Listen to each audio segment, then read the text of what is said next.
365 days of love and miracles with A Course in Miracles. My name is Marlene Harris, and I am so glad that you are here. Please remember to listen right until the very end, because we have a special treat for you. And if you enjoyed today's video, please click like and subscribe down below, because this helps others to find us on YouTube.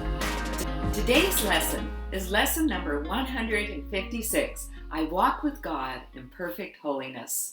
Do you feel your own holiness, my friends? Can you feel God guiding you along, showing you the path to His perfect love, light, and happiness? I walk with God in perfect holiness. Let's read today's lesson. Today's idea but states the simple truth that makes the thought of sin impossible. It promises there is no cause for guilt, and being causeless, it does not exist. It follows surely from the basic thought so often mentioned in the text: ideas leave not their source. If this be true, how can you be apart from God? How could you walk the world alone and separate from your source? Let's talk about it. I love this lesson. It reaffirms that we are literally an idea in the mind of God. And as an idea of God, we have never left Him. Ideas leave not their source. We are always connected to God. The ego tells us that we are separate and we are disconnected from God. But A Course in Miracles tells us the exact opposite is true. Ideas leave not their source. We are an idea in the mind of God. God has been with us since the beginning of time, and He will be with us through all eternity. Let's keep reading. We are not inconsistent in the thoughts that we present in our curriculum. Truth must be true throughout, if it be true. It cannot contradict itself, nor be in parts uncertain and in others sure. You cannot walk the world apart from God, because you could not be without Him. He is what your life is. Where you are, He is. There is one life. That life you share with Him. Nothing can be apart from Him and live. Let's talk about it. God is literally our life.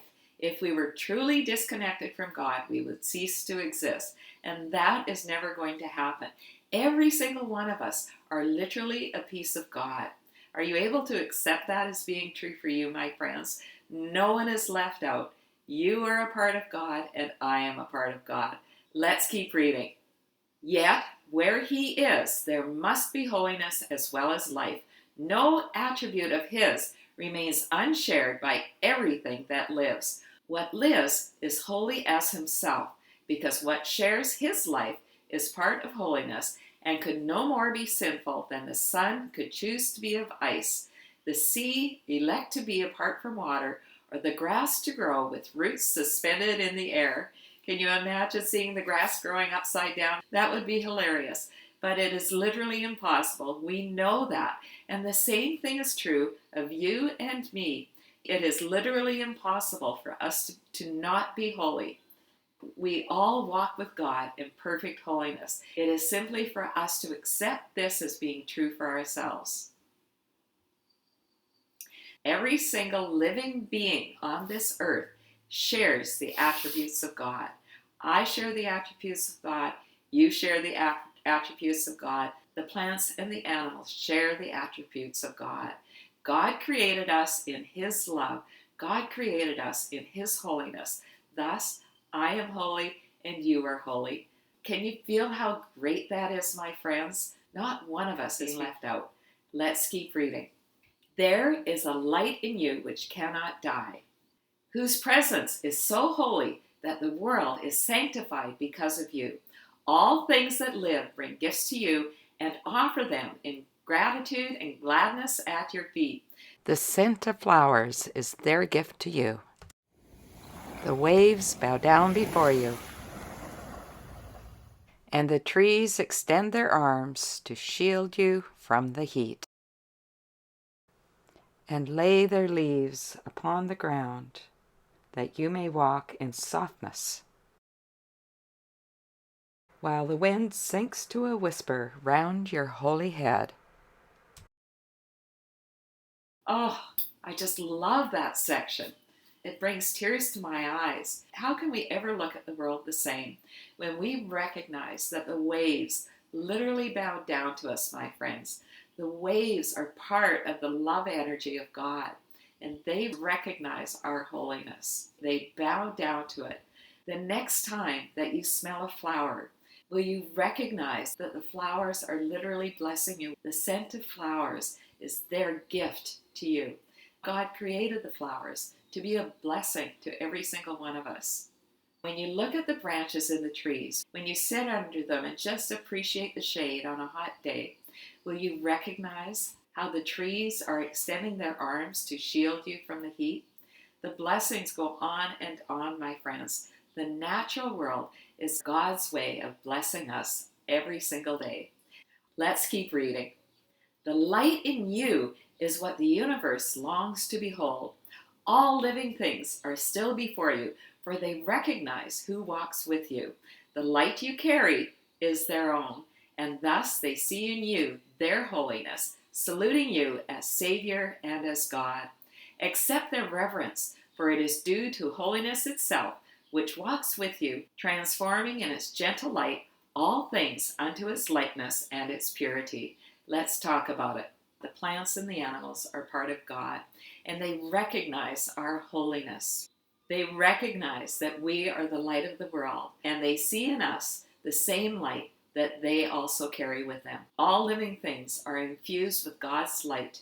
When we stop, when we do these daily practices, when we do our meditations, we are able to touch that place where the light abides. In order to do this, we need to take the time to access the light, to ask God to let His light shine brightly for all the world to see. And when we do that, this light is recognized by all living beings. Let's keep reading. This is the way salvation works. As you step back, the light in you steps forward and encompasses the world. It heralds not the end of sin and punishment and death. In lightness and in laughter is sin gone, because its quaint absurdity is seen.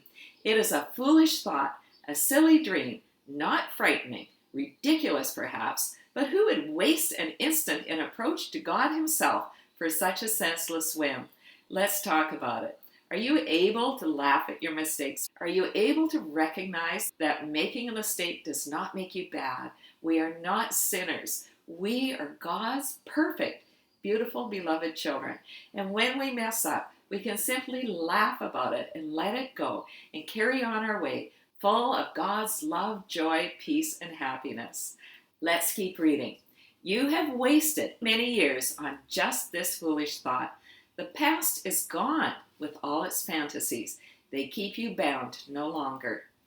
The approach to God is near, and in the little interval of doubt that still remains, you may perhaps lose sight of your companion and mistake him for the senseless ancient dream that now is past.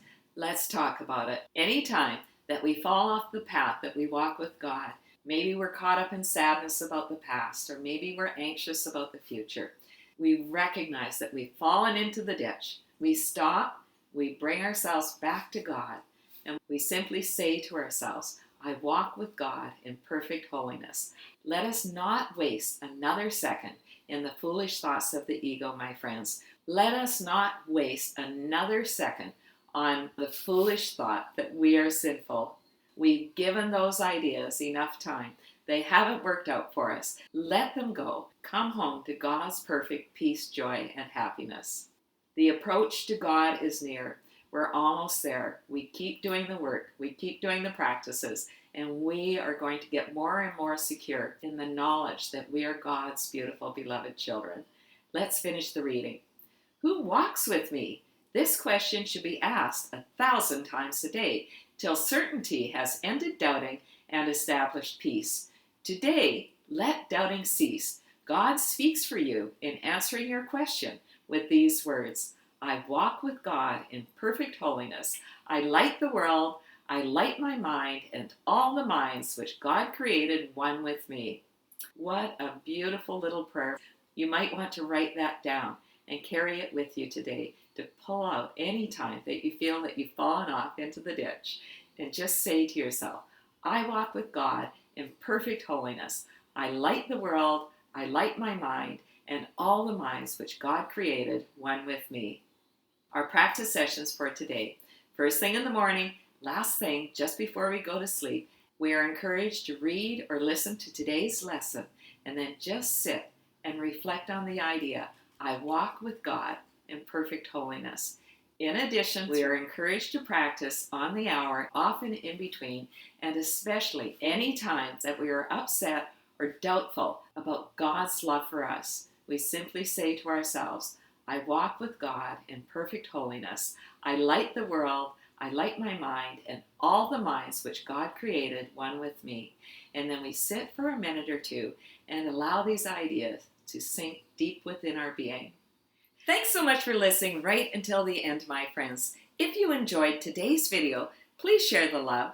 Tell someone about these videos. Encourage them to start at lesson 1 and only do 1 lesson a day. Are you ready for our special treat? Beautiful people. And here is the morning sunrise. Wherever you are, I hope that you are having the most wonderful day ever. Look at this sunrise. Oh my goodness. I love you. Have a wonderful day, everyone.